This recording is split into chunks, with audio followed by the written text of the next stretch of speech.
सभी साथियों को राम राम नमस्कार। उम्मीद करता हूं आप सभी बहुत ही बढ़िया होंगे। बहुत सारे कैंडिडेट के कमेंट और मैसेज आ रहे हैं कि सर बीएसएफ कांस्टेबल ट्रेड्समैन की भर्ती का फिजिकल कब होगा, इसके बारे में इंफॉर्मेशन बता दीजिए। तो पूरी जानकारी मिलने वाली है क्योंकि रिसेंटली आईआरटीआई के द्वारा भी इंफॉर्मेशन आ चुकी है, तो उसके बारे में भी मैं आप सभी को पूरी जानकारी दूंगा। वीडियो को लास्ट तक देख लेना। वीडियो पसंद आए तो वीडियो को कर देना लाइक और शेयर, और चैनल को कर लेना सब्सक्राइब, ताकि फ्यूचर में आने वाली हर एक अपडेट का नोटिफिकेशन आपको सबसे पहले मिलता रहे। आगे बढ़ते हैं और पूरी जानकारी आप सभी को देते हैं।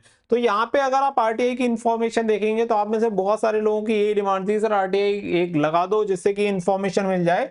तो किसी एक कैंडिडेट ने आरटीआई यहाँ पे इंफॉर्मेशन लगाई, और यहाँ पे देखिए 19 नवंबर 2025 की इंफॉर्मेशन है। मेरे द्वारा ये आरटीआई नहीं लगाई थी। क्यों नहीं लगाई थी उसका रीजन भी आपको आगे पता चल जाएगा।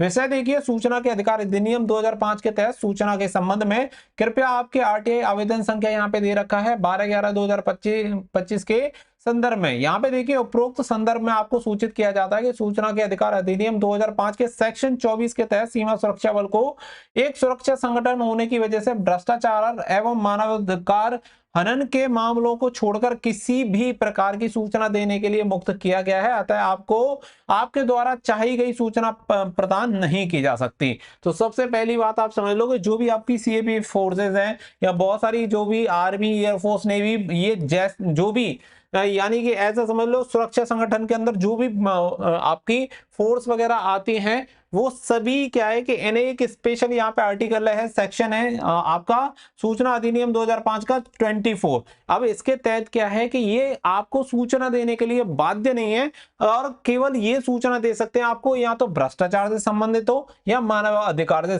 के हनन से संबंधित हो, तो आपको सूचना मिल जाएगी। बाकी का किसी भी सूचना के लिए बाध्य नहीं है कि आपको इंफॉर्मेशन देंगे। तो यहाँ पे अगर आप देखेंगे पॉइंट नंबर 3, फिर भी आपको सूचित किया जाता है कि आपके द्वारा पैरा संख्या 1 से 4 एवं 8 में चाही गई जानकारी उपलब्ध नहीं करा जा सकती, एवं पैरा संख्या 5 से 7 में चाही गई जानकारी के संबंध में आपको अवगत कराया जाता है कि सीमा सुरक्षा बल में आरक्षक ट्रेड्समैन की भर्ती परीक्षा 2024-25 के पहले चरण की परीक्षा अर्थात पीईटी पीएसटी, साथ ही आरक्षक ट्रेड्समैन भर्ती 2024-25 एवं सीमा सुरक्षा बल एचसीएम परीक्षा 2024 की लिखित परीक्षा आयोजित करने की प्रक्रिया तिथि अभी निर्धारित नहीं हुई है। अगर आप इस उपरोक्त जवाब से संतुष्ट नहीं है तो आप इसके लिए अपील भी कर सकते हैं।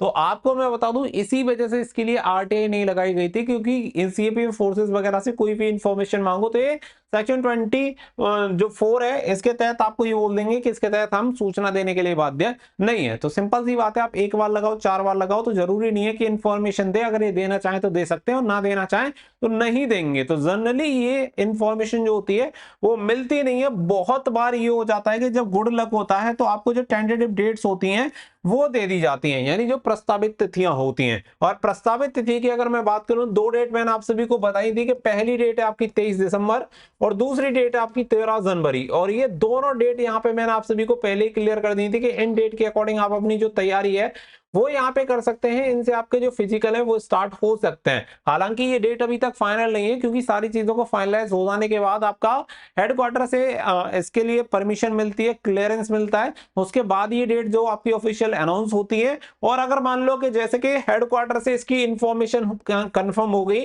कि ये डेट डिसाइड हो गई है और उसके बाद आप आरटीआई लगाएंगे, तो हो सकता है कि आपको ये डेट बता दें, लेकिन ऐसा भी कंफर्म नहीं है। क्योंकि इनका जनरली एक सिस्टम रहता है कि जब तक कोई भी पब्लिक डोमेन पे इंफॉर्मेशन ना आ जाए तब तक ये एग्जैक्ट कोई भी इंफॉर्मेशन आपको नहीं देते हैं। तो आरटीआई से तो आप कुछ भी हासिल नहीं कर पाएंगे। लेकिन यहाँ पे जो डेट निकल के आई थी वो मैंने आप सभी को बता दी थी कि 23 दिसंबर से या फिर 13 जनवरी में से इन दोनों में से कोई एक डेट आपकी डिसाइड हो सकती है। तो इसके अकॉर्डिंग अपनी तैयारी करके रखो, वो आपके लिए ज्यादा बेटर है। क्योंकि अभी देखो, रेलवे ग्रुप डी का एग्जामिनेशन चलेगा, आप सभी को पता है। उसकी वजह से रिसेंटली आपकी जो भर्तियां होंगी वो ऑलमोस्ट, अगर ऐसी कोई भी मेजर बड़ी भर्ती होगी तो वो होगी नहीं, वो भी सेंट्रल लेवल की। क्योंकि आपको पता है रेलवे ग्रुप डी का एग्जामिनेशन एक बहुत बड़ा एग्जामिनेशन है।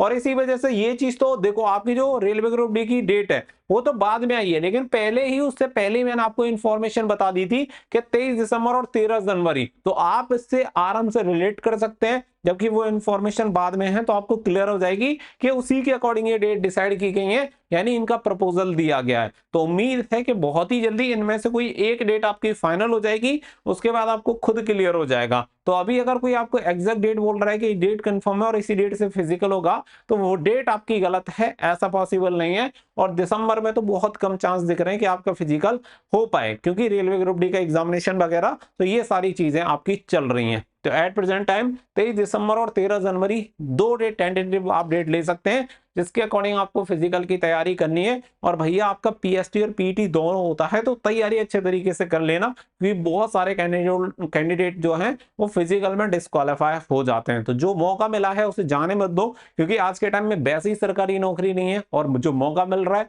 आप उसे वेस्ट कर दोगे तो नुकसान ही नुकसान है। उम्मीद करता हूँ वीडियो पसंद आई होगी, तो वीडियो को कर देना लाइक और शेयर। मिलेंगे नेक्स्ट वीडियो में, so thank you for watching. जय हिंद, जय भारत।